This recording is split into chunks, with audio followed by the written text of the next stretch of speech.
Well,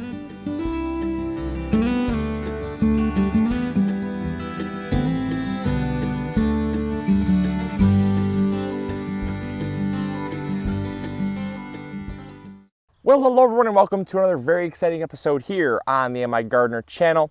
Today's going to be another complete growing guide for all of you that have been requesting this one. It's time for it.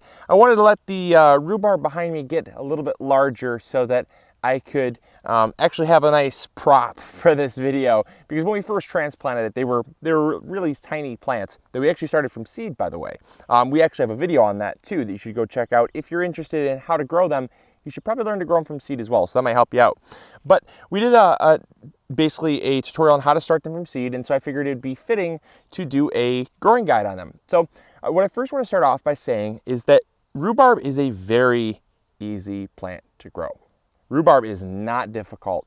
So I know there's a lot of people out there that kind of want to create whole gardens curated solely for beginning gardeners, or like a very low maintenance garden. Not only is the rhubarb a perennial, it's very cold tolerant, it's very drought tolerant, it is very heat tolerant, and it's just very beginner friendly. So the first thing that I do want to talk about is the soil type. So the soil type that we have here is compost, but again, it's very beginner friendly. We don't have that much compost here because this is actually in ground. We have this in kind of a back to Eden style gardening method. And for those of you that are not aware of what the back to Eden method is, it is basically using wood chips as a mulch to suppress weeds, and they break down and feed the plant over time. It's very effective for perennials and stuff that you don't want to have weeds around. So for instance, we use this method with our asparagus, we use this method with our artichokes, and we also do this method with our rhubarb here. The variety that this is Viktoria Rhubarb. It's a very reliable variety for those of you that want to find seeds, and it is going to be your more popular eating variety. There's a lot of different varieties out there, but some are more tart, some are a little more sweet. They've been bred to be a little more sweet. The Viktoria Rhubarb, I find, is the most kind of all around, because sometimes you want that tartness for like a strawberry rhubarb pie, stuff like that.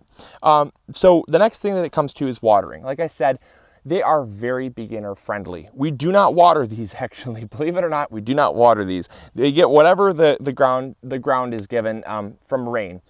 It does get quite dewy here, so that actually acts almost like a rain pretty much every night. It gets so damp here that it's almost like it rained. So if I'm looking down at the soil here, it's dry, but I can tell there's some soil moisture even right on the top here. So the wood chips help to keep the moisture in, but again, we don't water them that much. I would say if they had to get like a measurement, they probably get maybe a gallon a month, if that, and that's being completely honest. So I really don't measure it because, like I said, we don't water. So it's probably just rain, usually rain and dew. Now the next thing that I did want to talk about is fertilizing.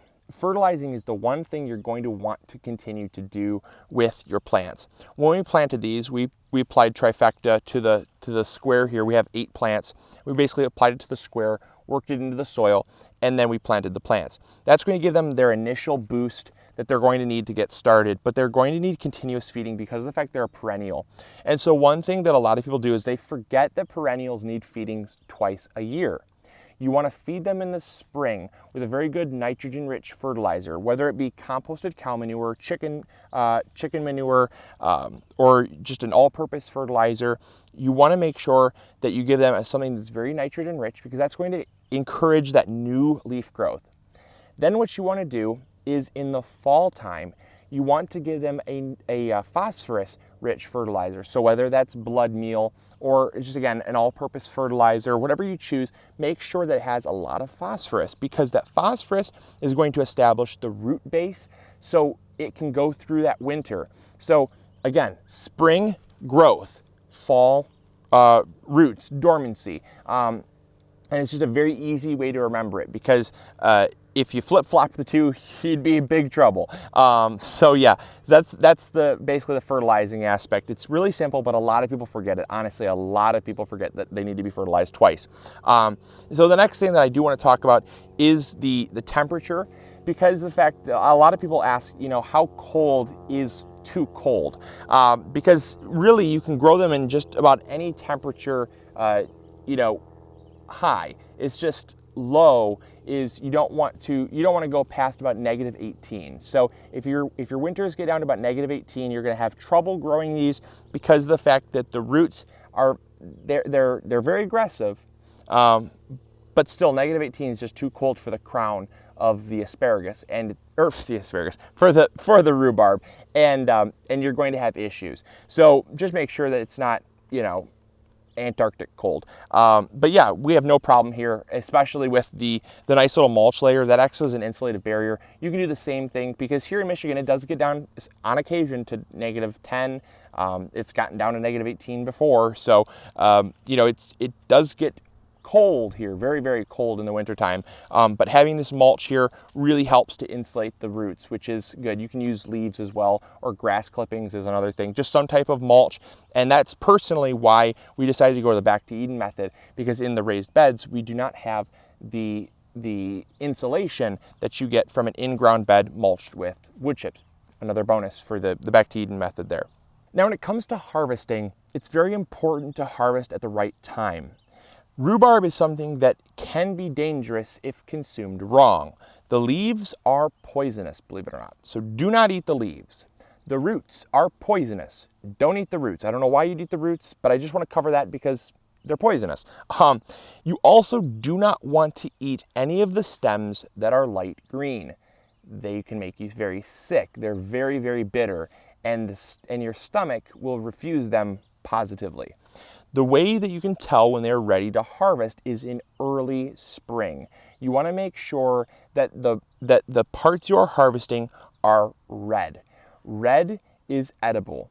Anything other than that, it's not edible. So it's a very delicious plant to grow. It's very nutritious, in fact. It's very high in vitamin C, super high in iron and minerals, because the roots go down super deep. They mine for those minerals way down deep that are lacking in the top, you know, 3-4 inches of soil where most other plants grow. So you can get a lot of minerals and good stuff for your body from the rhubarb, but you just have to know what to eat and what not to eat. And it's very simple. Red, eat. Not red, don't eat. Very simple, right? All right, glad we got that out of the way. Now, the very last thing that I want to talk about is sunlight. Sunlight is crucial for growing rhubarb here. What you want to do is you want to make sure that you have at least 5 hours of sun. We always say that 5 hours is kind of the bare minimum for the rhubarb, but you want to make sure that the rhubarb gets at least the 5 hours. We give it, well, in this garden, I mean, goodness, it gets beyond full sun. Full sun is technically around 5 to 8 hours of sun. That's considered full sun. This garden gets like extra full sun, I guess. It gets like 11 hours of sun in peak season. So it's way more than you need, but it will love it too, because what sunlight does is it actually produces energy in the leaves, which the more energy the plant has, the bigger it can get, the more developed it can get, the faster it can grow, and the more it can produce for you. So the more sunlight you can give it, the better. Plain and simple. So there you go. There is your complete growing guide on rhubarb. Hopefully you all enjoyed. Hopefully you all learned something new. And as always, if you have any comments or questions, post them in the comments box below. I would be glad to answer them for you. Let me know if you're growing rhubarb yourself and how it's doing. And I know that it's a favorite in the summertime for me, because I love strawberry rhubarb pie. And I also love rhubarb jam. Delicious. It's great. So give it a shot if you haven't already, and we'll talk to you all later. This is Luke from the MIgardener channel, hoping you all are growing big or going home, hoping you have also checked out our other growing guides. Go check those things out. We have like at least 22, 23, and there's more to come. So go check them out over at MIgardener.com, or we have a playlist for those right here on YouTube. So go check them out. They're going to be a very beneficial source of information for you. And we'll talk to you later. Remember to go big or go home. Bye.